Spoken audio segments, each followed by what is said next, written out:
Shalom, shalom. I want to give honor and glory to Yahweh Hashem Al-Shai. We're going to go through this lesson, the Feast of Dedication, how to keep it, you know, what this thing is about, okay, right? How the Most High saved our forefathers, okay? So you should have your Bible, all right? Your Apocrypha, all right? You need to get an Apocrypha, go to Amazon. It's like $9.99, okay, right? So it's the Feast of Dedication. All right, we're going to go through the precepts. All right. Lord willing. Okay.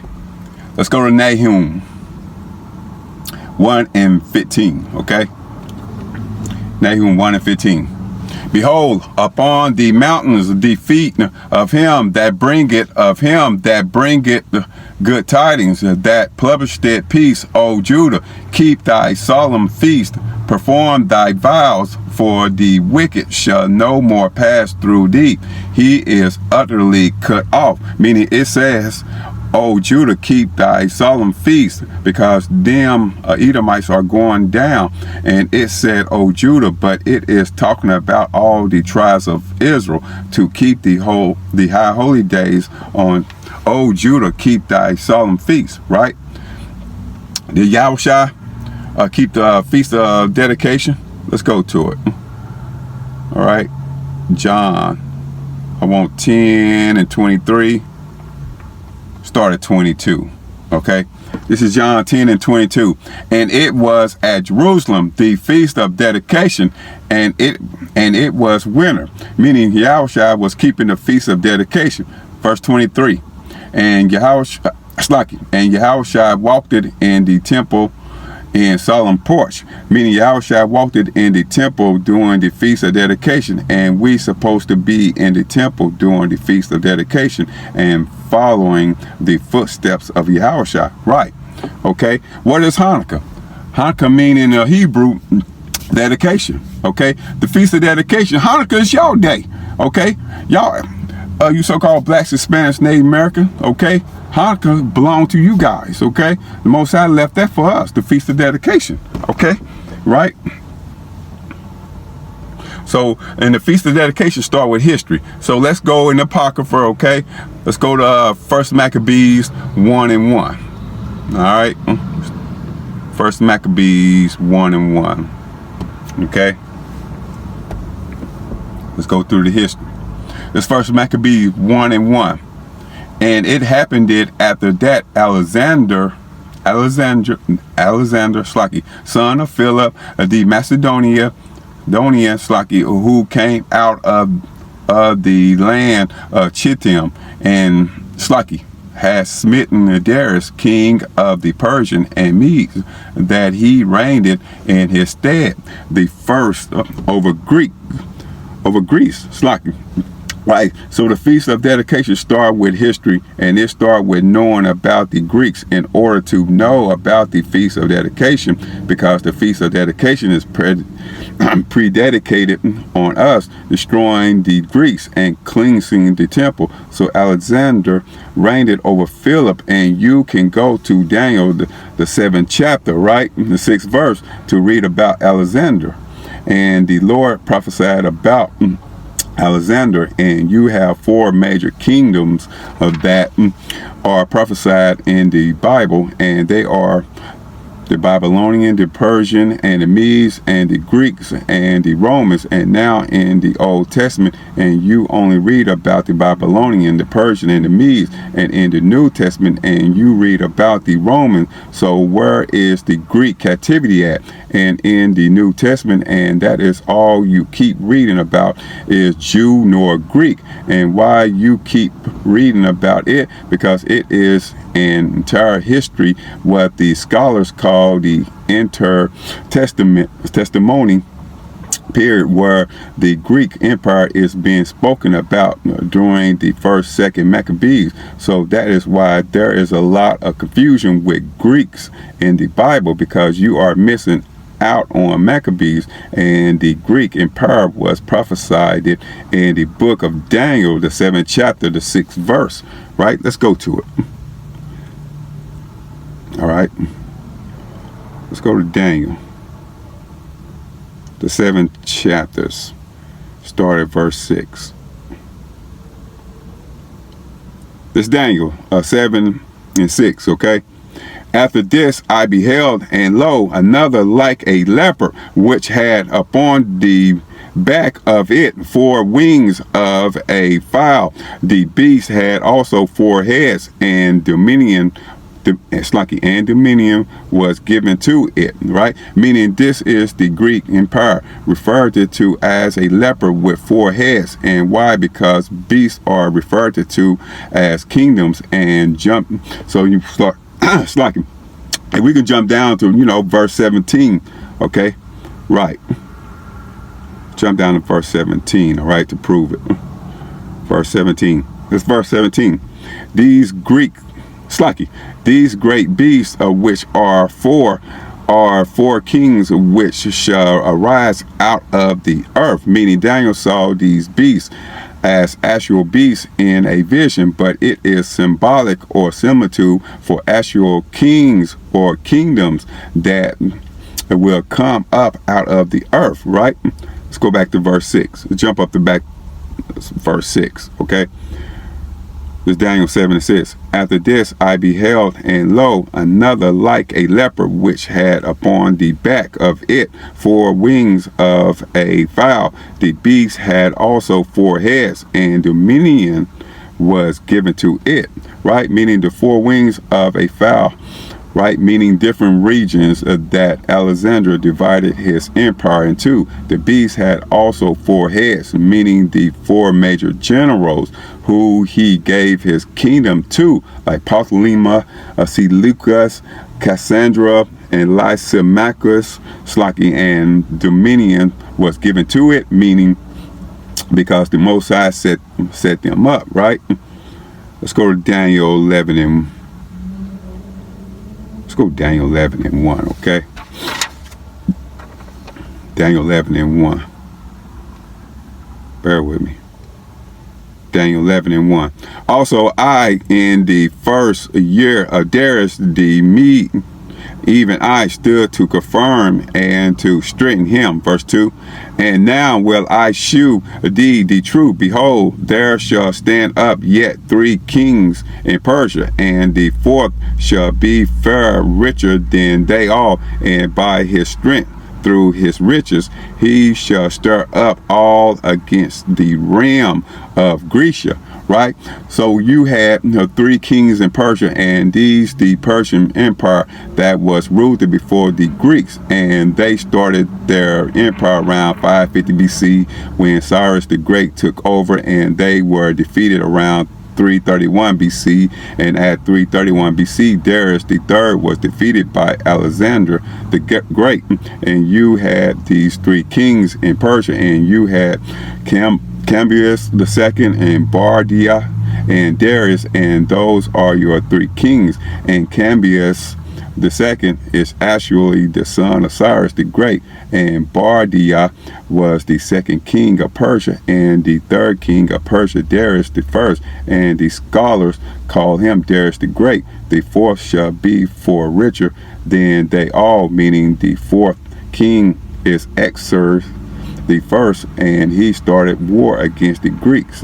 And this is what you call the Greco-Persian War, or when the Persian invaded Greece, and you had chief battles like the Battle of Marathon, and you had the Battle of Thermopylae, because Xerxes the first, his father, right, Darius actually started war with the Greeks, with the Athenians, and he got defeated in some battle. He won, and then again Xerxes the first, he decided to go take down the Athenians and take down the Spartans, and that's where the movie 300 came in. And you had 2 invasions of Greece by the Persian, and they can never take down the Greeks. Why? Because the Most High set up the Greeks, right? So let's go back to Maccabees, okay? First Maccabees 1 and 1. All right, First Maccabees 1 and 1.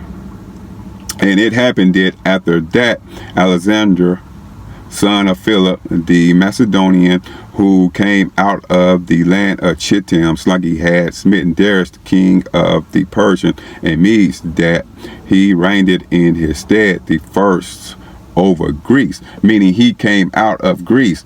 Macedon, out of his father was Philip the second of Macedon. He took down Darius the third after the battle of Guagamela, Slaki, at 331 BC, and he became the sole ruler of the known world, right? Verse 2, First Maccabees 1 and 2. And made many wars and won many strongholds and slew the kings of the earth, meaning the Lord was with him to do this, right? Verse 3.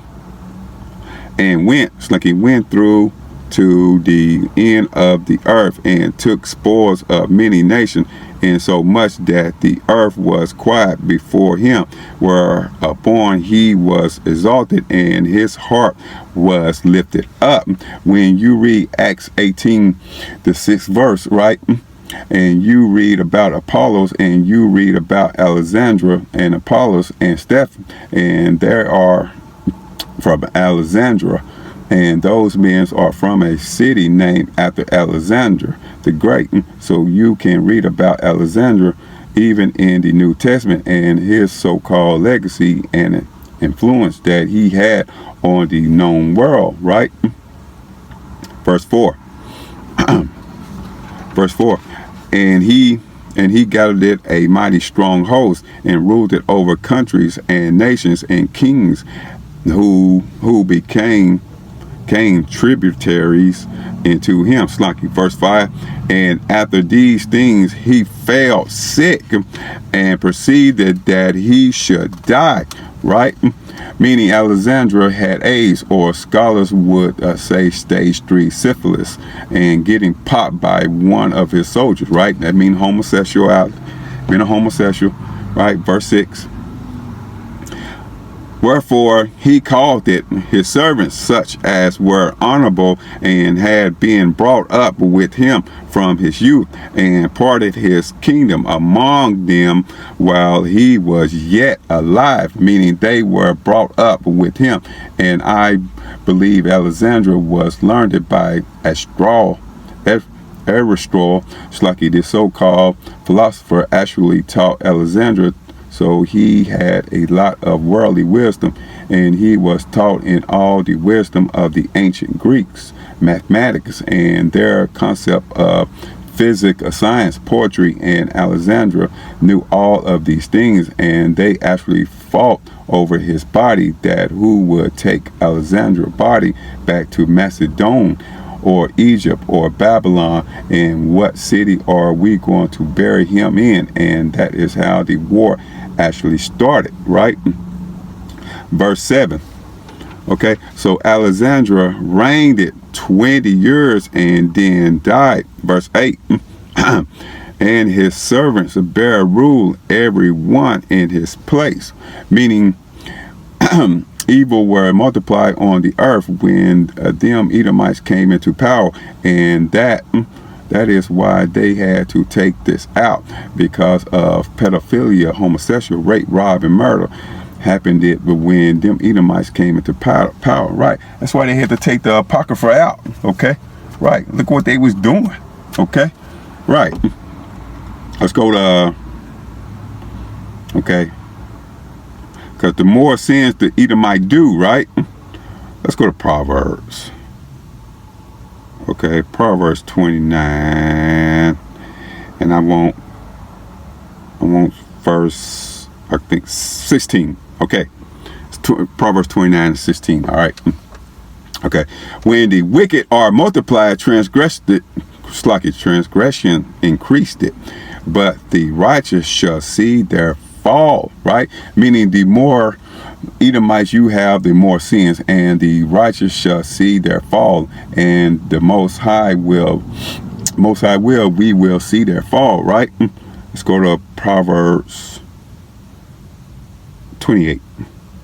All right, I want 28 and 28. All right, This is Proverbs 28:28. When the wicked rise, men hide themselves, but when they perish, the righteous increase. Meaning when them Edomites come into power, and men will hide themselves, but when they perish, the righteous increase. Meaning you kind of come back out, and then you start multiplying all over again, right?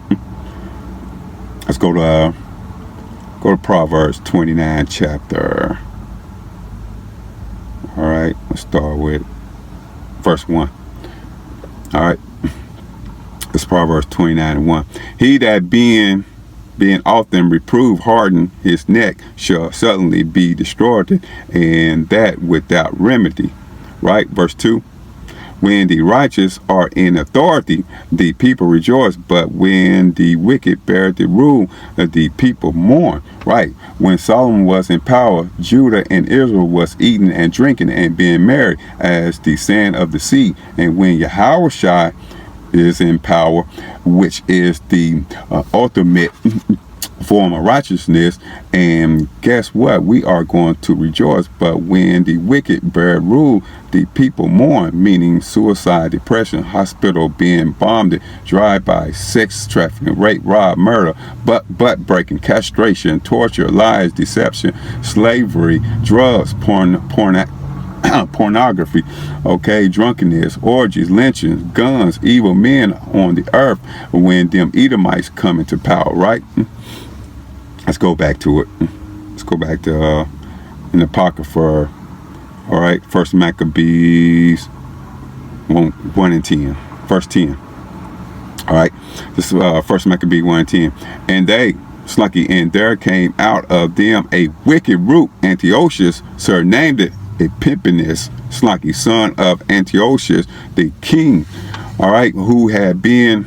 Let me read that again. And there came out of them a wicked root, Antiochus, surnamed it Epiphanes, son of Antiochus the king, who had been an hostage at Rome, and he reigned it in the 137th year of the kingdom of the Greeks. Right, Antiochus Epiphanes the fourth was a hostage at Rome, and you can read about that in Daniel the 11th chapter. And he came out of Rome, and he slew the man that was supposed to rule, and then he took over the kingdom. But he is the one who's going to be responsible for initiating the revolution of the children of Israel, led by Matthias and his sons. Right, verse 11.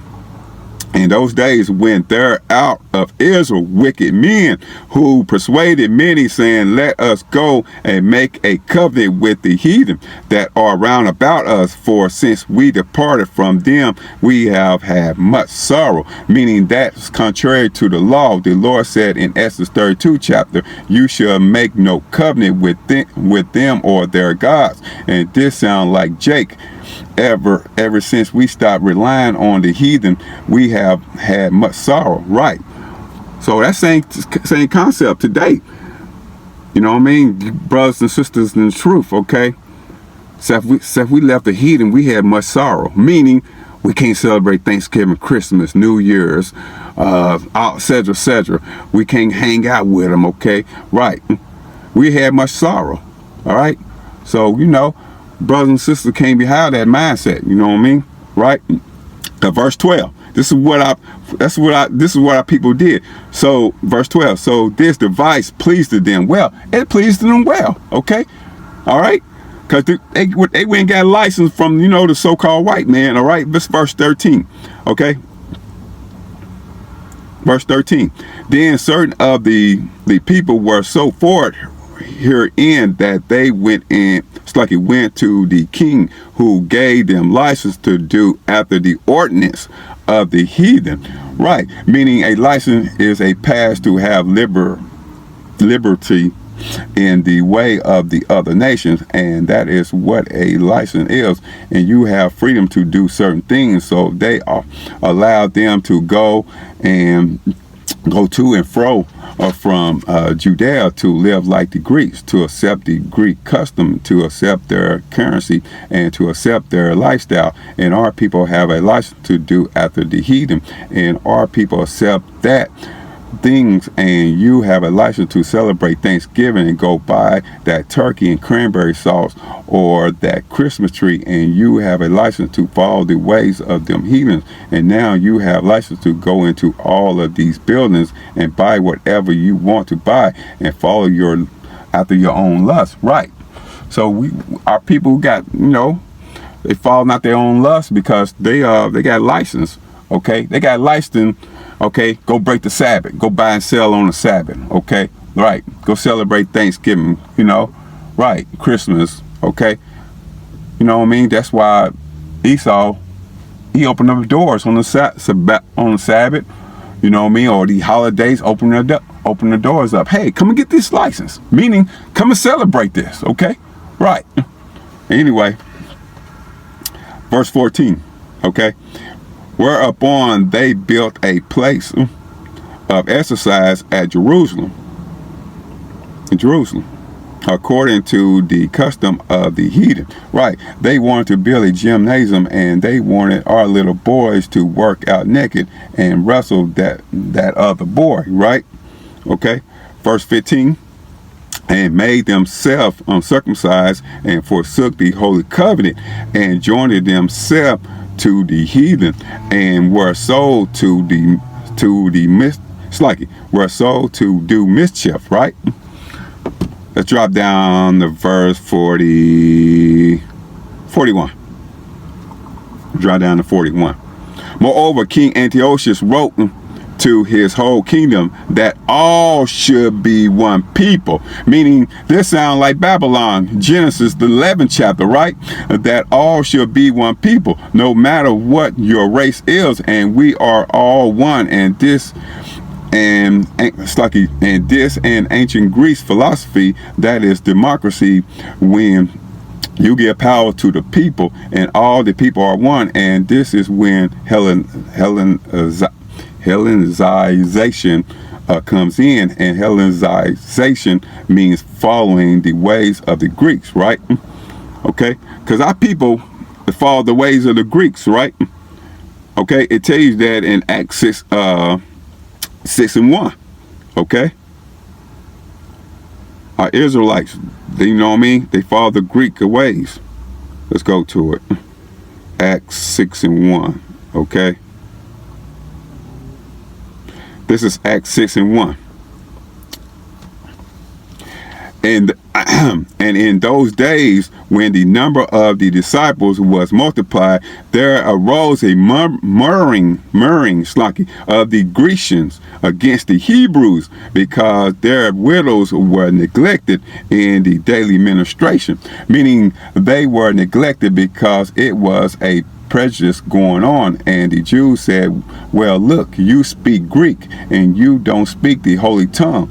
Get in the back of the line. And they set up tables, for lack of a better term, and these widows didn't have husbands, and the apostles were taking care of them, so they had food, clothes, water, and all the things that you would do on a modern day food drives or something like that. And let's just say a lot of sisters are in the truth and want to receive this, being a widow, and they start speaking English, and they tell them to get in the back in the back of the line, but the ones that speak Hebrew come to the front of the line, and the ones that didn't speak Hebrew didn't like that, and they start to get neglected. And that is why the apostles set up these 7 deacons, who all had Greek names and knew about the Greek culture, to be able to relate to these women, to take care of them, because you had prejudice going on between the women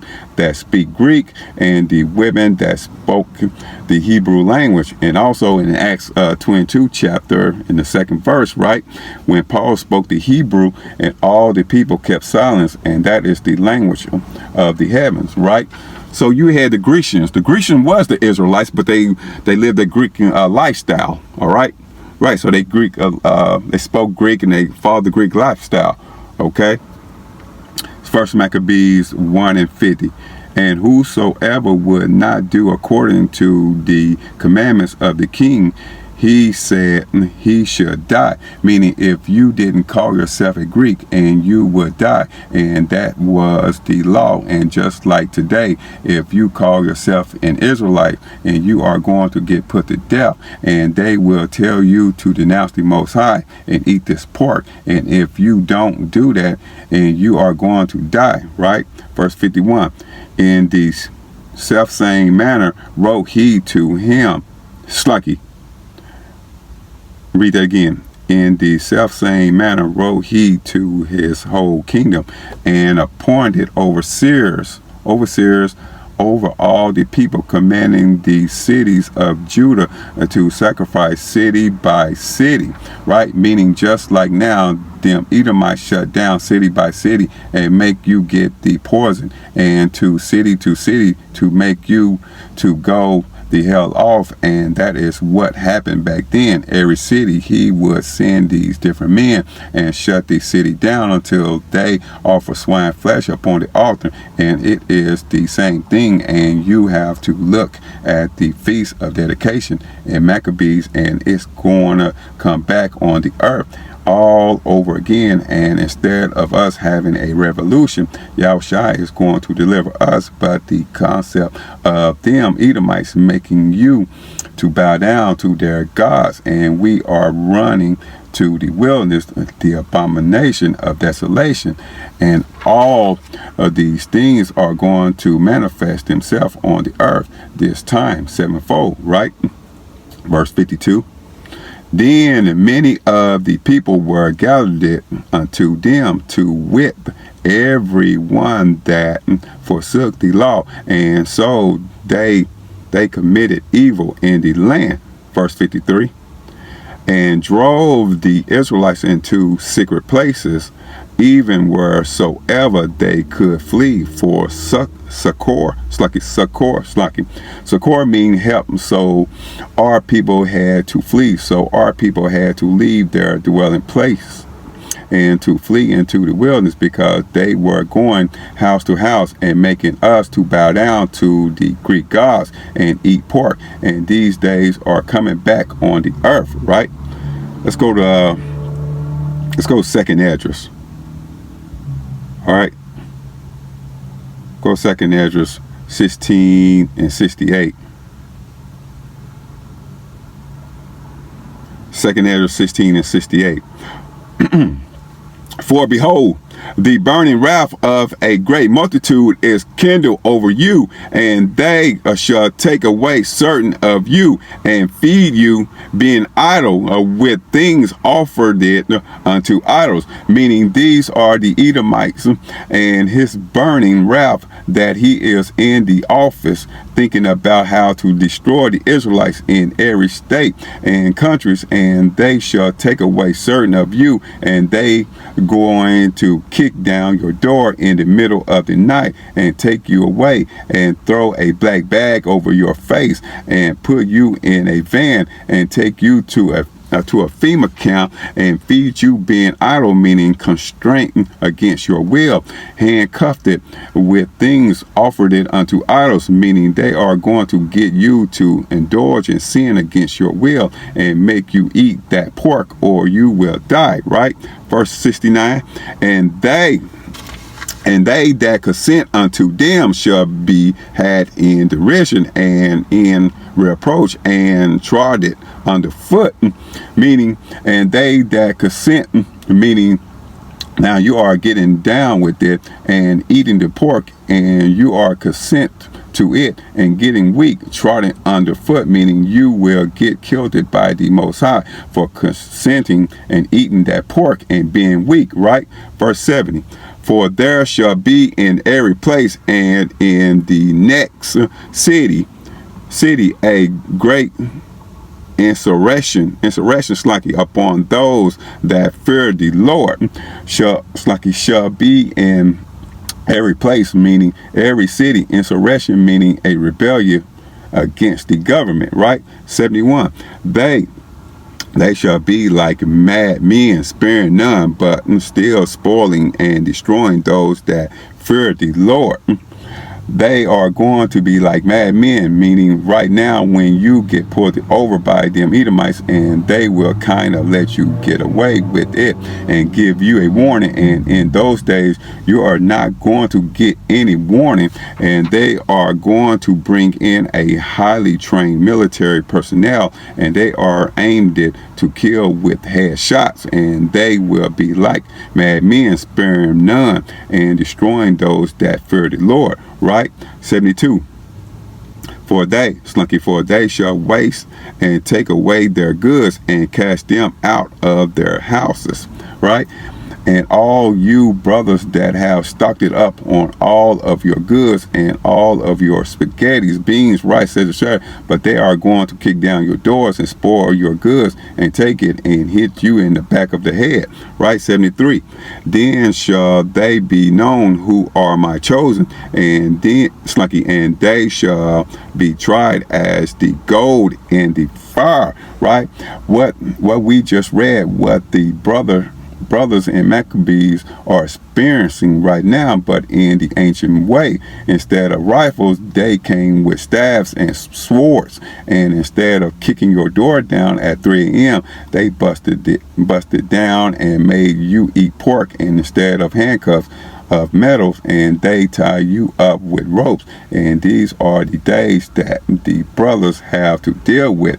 So the Feast of Dedication should stir up your mind of what's to come up, and also of the ancient times. Right? Let's go to Proverbs. Proverbs 16. Okay. 16 and 7. Okay. It's Proverbs 16:7. Proverbs 16:7. When a man's ways please the Lord, he maketh even his enemy to be at peace with him.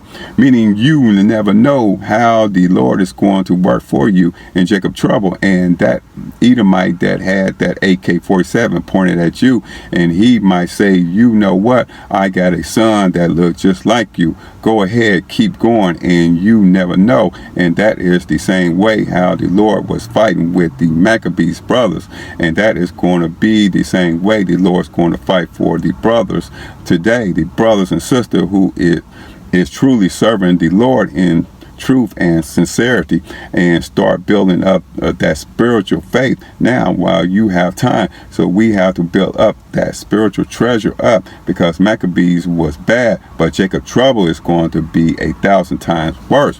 Right? Jacob trouble is going to be 1,000 times worse, y'all.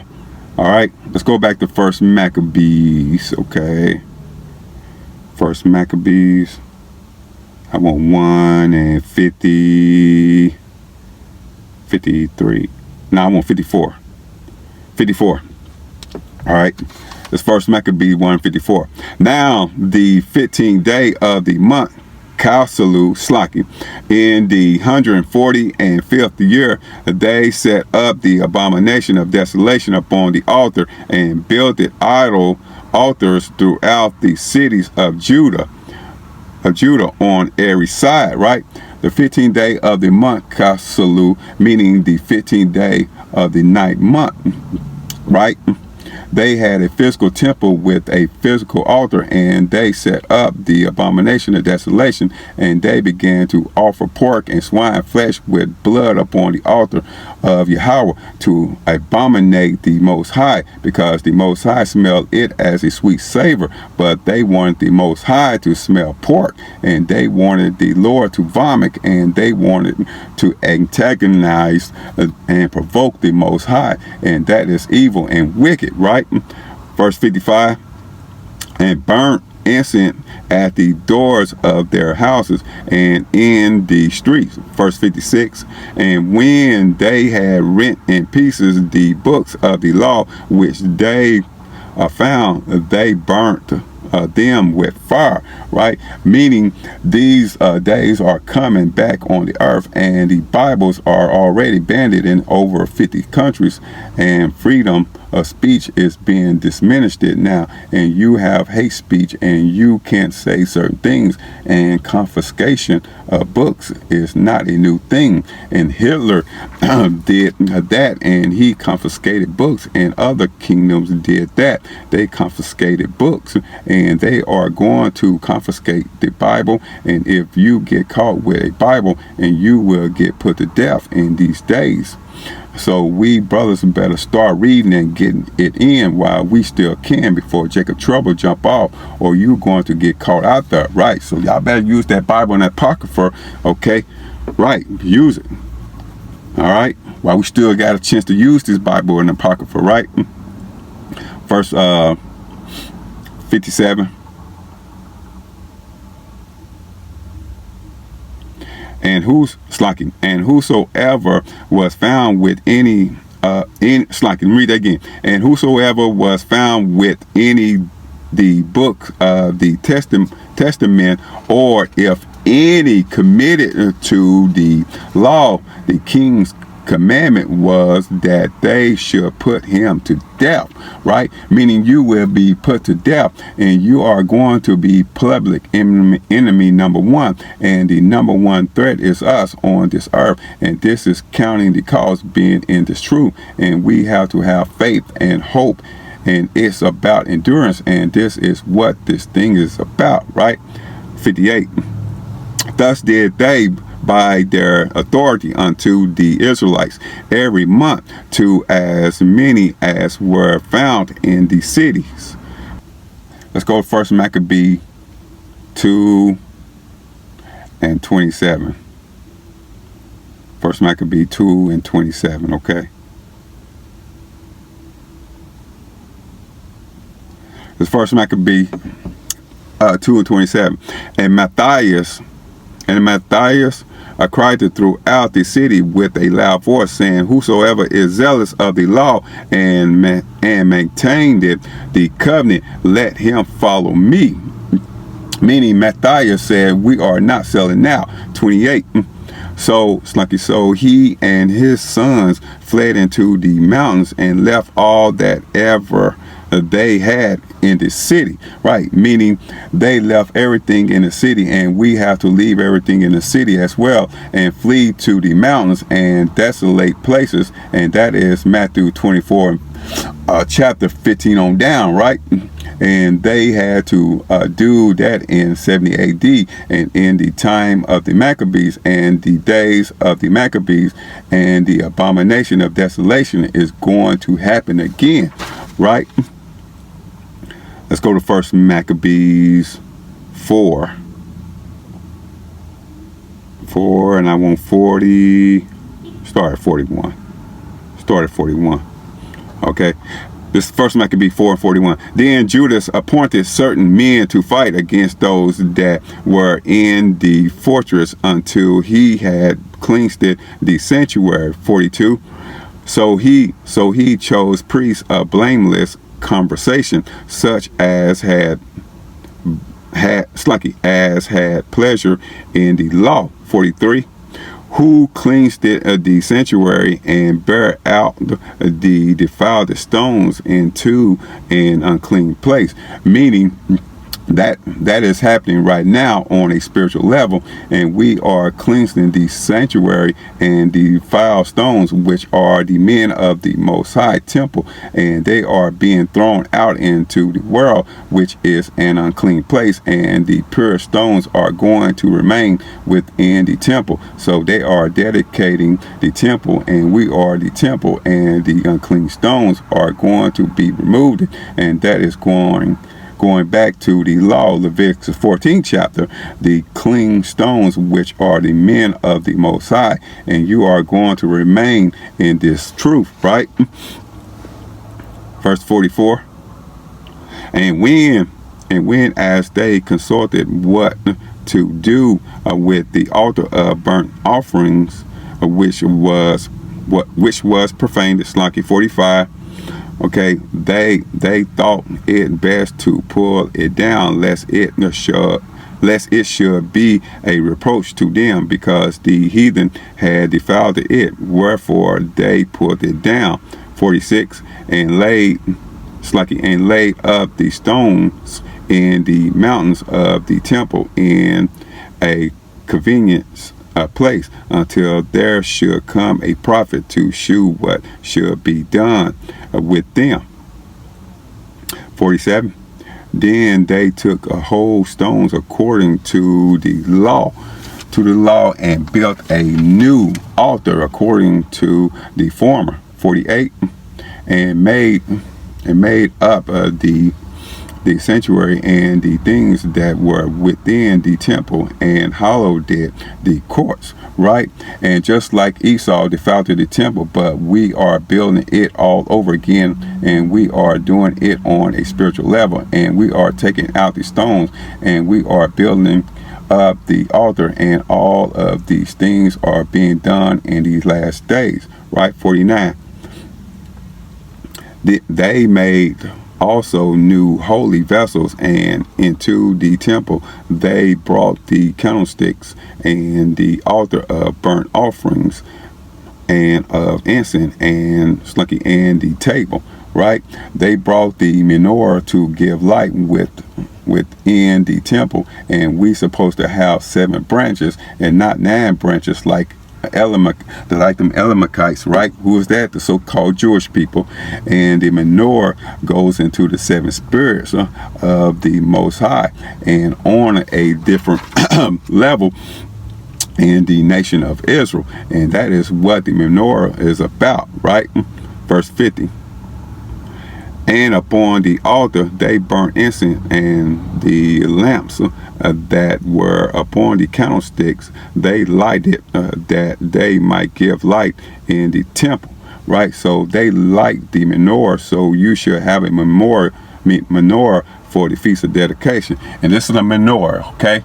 All right, so you should have that for the Feast of Dedication, all right?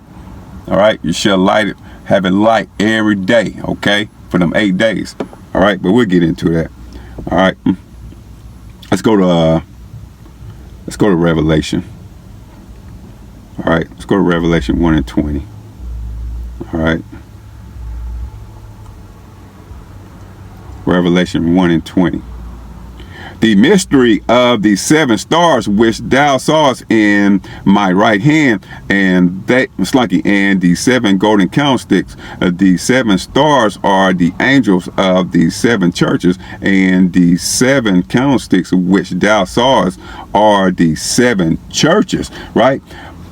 Which is symbolic for the nation of Israel, the elect of Israel. And you had actually 7 churches from Philadelphia to Thyatira, but the 7 candlesticks represent the 7 churches, and those are the candlesticks, right? Let's go to Revelation 4. Verse 5. Revelation 4 and 5, okay? And Revelation 4 and 5. And out of the throne proceeded lightning and thundering and voices, and there were 7 lamps of fire burning before the throne, which are the 7 spirits of Yahweh. So you have the candlesticks, but you have to have fire upon the candlesticks. So 7 golden candlesticks and 7 lamps of fire, and the fire is the 7 spirit of God, and not literally 7 spirits, but all of the host of the angels and all of the demons, and those are the 7 spirits of God. And you can read more about that in Zechariah the 4th chapter, right? Okay, let's go to it.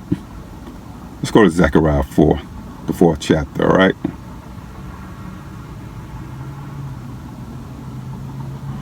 Zechariah the 4th chapter. Zechariah 4 and 1. And the angel that talked with me came again and waked me as a man that is wakened it out of his sleep, right? Verse 2. And said unto me, what sayest thou? And I said, I have looked it, and behold, a candlestick all of gold with a bowl upon the top of it, and his 7 lamps thereon, and 7 pipes to the 7 lamps which are upon the top thereof, right? You have 7 pipes, which is like that connect the golden bowl to issue out oil to keep these flames burning, right? Verse 3. And two olive trees by it, one upon the right side of the bowl and the other upon the left side thereon. Thereof, meaning these 2 olive trees are producing oil that goes into this golden bowl, and the golden bowl is connected to 7 pipes which issue out the oil to keep the 7 lamps burning upon his candlestick. And the 2 olive trees are symbolic on a deeper level for the priesthood, the 2 officers of Yahushua priesthood, and he being king, which goes into Zerubbabel and Joshua, and Zerubbabel being king and Joshua being high priest, and on a surface level Judah and Israel. And you read about that in Revelation 11 chapter, and it's like he did 2 anointed ones, and the Holy Spirit of Yahweh Hashem Yahshua is filling up that golden bowl, which represents the Lord's Spirit within that oil, and that oil what keeping everything's rolling, and that is keeping the 7 spirit doing their job. That is keeping the nation of Israel on fire, and it's all through the spirit of Yahweh Hashem Yahushua, right? Let's go back to First Maccabees, okay, 4 and 51. I think I want 51. 4 and 51. This is First Maccabee 4 and 51, right? Furthermore, they set the loaves upon the table and spread out the veils and finished it all the works which they had begun to make. 52. Now on the 25th day of the 9th month, which is called the month Kasalu Slagi, in the 148th year, they rose up bedtimes in the morning, right? 53. And offered their sacrifice according to the law upon the new altar of burnt offerings which they had made. 54. Look at what time and what day the heathen had profaned it, even in that was it dedicated with songs and sitterns, and harps and cymbals, right? That's where dedication come from, and that is what Hanukkah means in the Hebrew. It means dedication. So the feast of dedication, they turned it up in righteousness with songs and sitterns and harps and cymbals, right? 55. Then all the people fell upon their faces, worshiping and praising the God of heaven, who had given them good success, right? 56. And so they kept the dedication of the altar 8 days, and offered their burnt offerings with gladness, and sacrificed it the sacrifice of deliverance and praise, right? The feast of dedication is 8 days, and we don't have to offer up a burnt offering, because Yahushua is our offering, and it is 8 days of feasting, and they have food and music, right? 57. They decked it also the forefront of the temple with crowns of gold, and with shields, and the gates and the chambers. They renewed it and hanged the doors upon them, right? And you can put up the decoration, right, for the feast of dedication, and deck it out with marvelous things, right? Okay, that's what you can do on the 8th day of the feast of dedication. 58.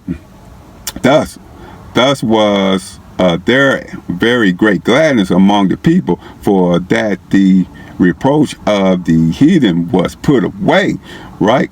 Meaning you should be glad in these days, and it's not time to fast, and it is time to turn up and be merry, right? It's time to turn up, be merry, all right? Because the heathen got put away by Yahweh Hashem Yahushua, all right? 59, all right? 59. Moreover, Judas and his brethren with the whole congregation of Israel, ordained it that the days of the dedication of the altar should be kept in their season from year to year by the space of 8 days from the 5 and 20 day of the month Kasalu, Slaki, with mirth and gladness, right? Keep in their season, meaning in the wintertime, and with the mirth and gladness, meaning eating and drinking, and don't worry about your job bills, the cares of this world, and leave that all behind and keep the feast of dedication, right? You should be enjoying that feast of dedication, turning up them 8 days, all right? All right. Let's go to 2nd Maccabees. 2nd Maccabees, I want 10 and verse 6. Start with verse 5, okay? The 2nd Maccabees are 10 and 5. Now upon the same day that the strangers profaned the temple, on the very same day it was cleansed again, even the 5 and 20 days, the same month, which is Kasalu, Slaki, meaning we destroyed the heathen and cleansed the altar and set up a feast day, right? We destroyed the heathen through Yahweh Baal Shem Yahushai, right? And we set up the feast day, right? Okay, verse 6. And they Slaki, and they kept the 8th day with gladness, as in the the feast of the tabernacle, remembering that not long before they had held the feast of the tabernacle, when as they wandered it in the mountains and dens like beasts, right? So remember the Feast of Tabernacle. The first day is a holy convocation and a Sabbath, and the last day is a solemn assembly, right? And that is how you keep your Feast of Dedication, and it's a pattern after the same ordinance of the Feast of Tabernacle, with the exception of dwelling in booths for those days, and other than that, the holy days and how they are kept from the first and the last day remain the same. And that is why they said we keep it how we keep the Feast of Tabernacle, right? Let's go in the law. Okay, let's go to Leviticus 23, and I want to start with, what's it, 31? I think it's 33. Let's Leviticus 23 and 33. All right. And the Lord spake unto Moses, saying, 34, speak unto the children of Israel, saying, the 15th day of the 7th month shall be the Feast of Tabernacle for 7 days unto the Lord. Right? 35, on the first day shall be an holy convocation. Ye shall do no servile work therein. Right? This how we keep the Feast of Dedication, a holy convocation, meaning a holy gathering, and no buying and selling or work on that day unless it's pertaining to cooking and preparing the food. And this is the first day, so no servile work, meaning no work for her, right? So the first day is the Sabbath, right? So that's going to be December 24th, the sundown, right? It's going to be the first day, right? No buying, no selling, no servile work, no work for her. Okay, right? But you can prepare your food, you can cook your food, right? It's a Sabbath. All right, we're getting more into it, okay? Let's go to verse 36, okay? 7 days, this is verse 36, Leviticus 23 and 36. 7 days ye shall offer an offering made by fire unto the Lord. On the 8th day shall be an holy convocation unto you, and ye shall offer an offering made by fire unto the Lord. It is a solemn assembly, and you shall do no servile work therein. 7 days you shall offer an offering made by fire, meaning no. We don't do that. All right, we don't do that.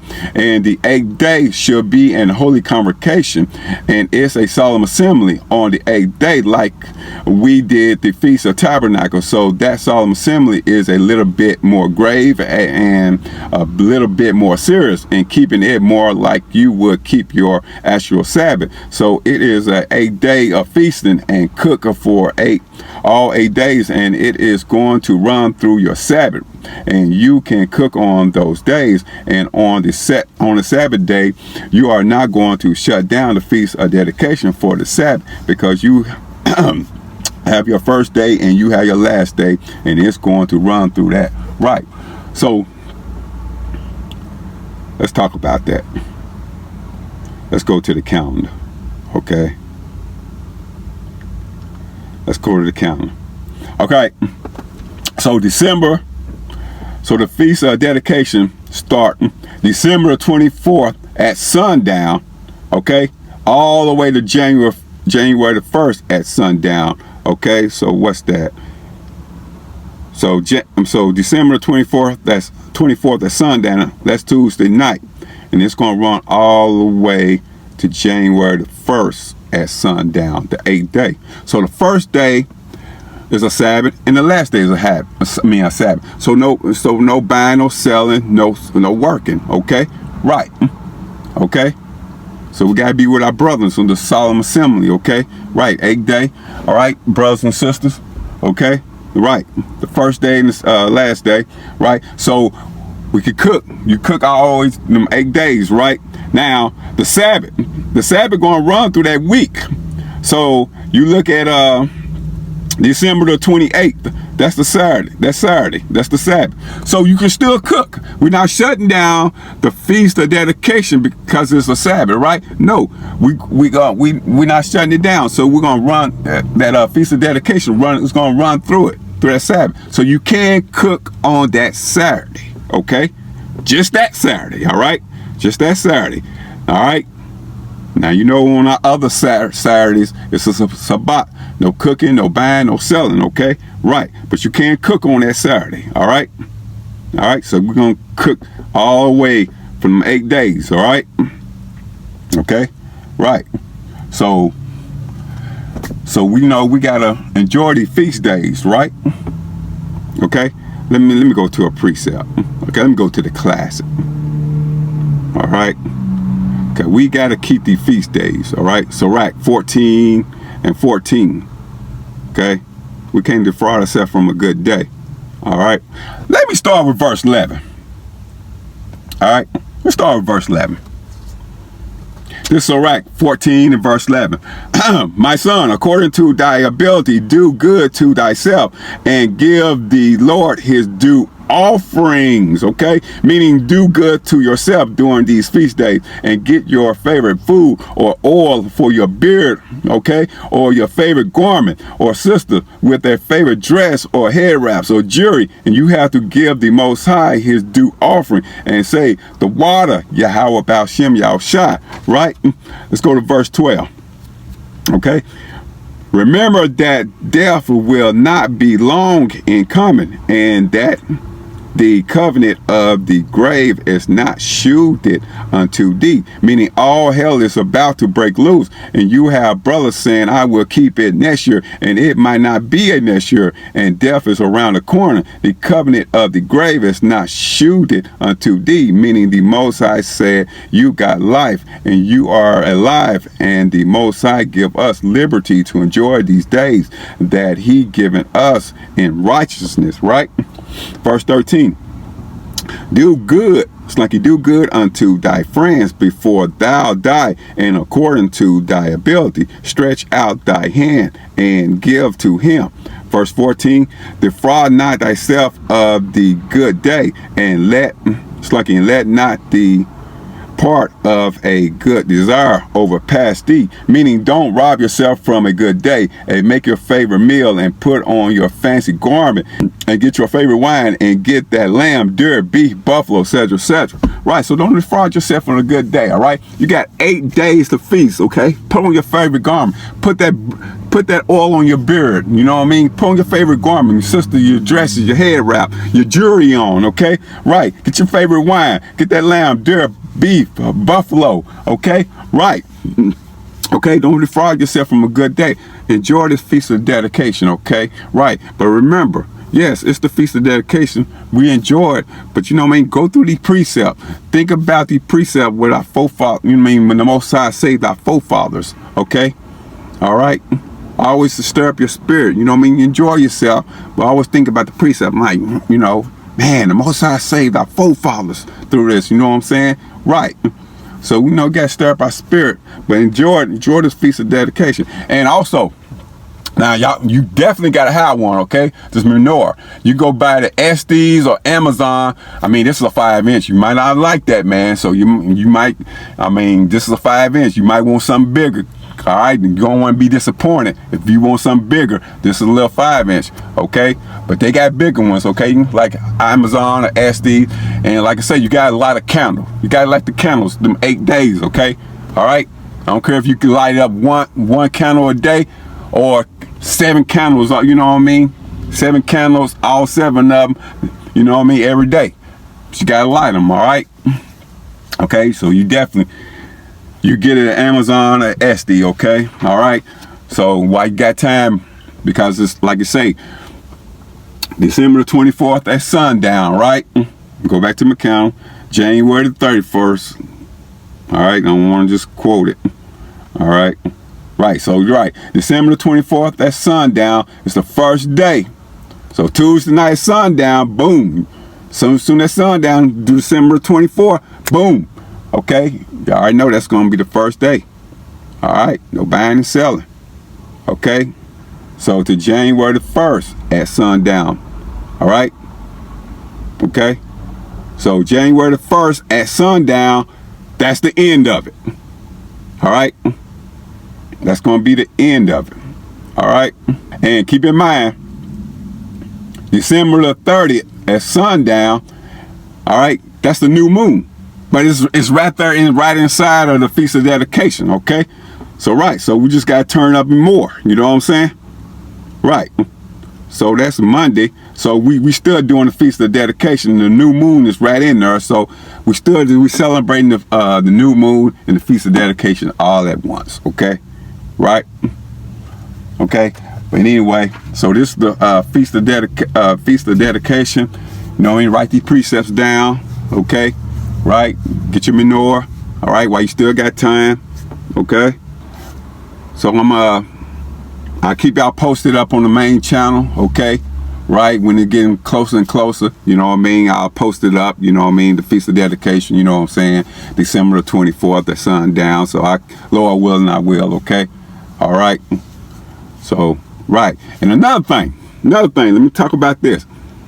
See how the Most High got the Feast of Dedication, you know, right there with that folly Christmas, right? Now, y'all can't be thinking about no Christmas, okay? All right. It's December 24th at sundown, boom. That's the Feast of Dedication. I can't be thinking about no damn Christmas, okay? All right. Y'all got to enjoy this Feast of Dedication, your Hanukkah, okay? Right. So you can't have the couple of devils, you know what I mean, Thanksgiving, Christmas, and all these folly days, all right? We want the couple of God, okay? Right, keeping the law, statute, commandment, keeping his high holy days, right? Okay? Right. So we gotta celebrate the Feast of Dedication, not worrying about them pagan holidays, okay? Right? But anyway, I hope this was edifying. Want to give the honor and glory to Yahweh Bashem Yahushua. Shalom.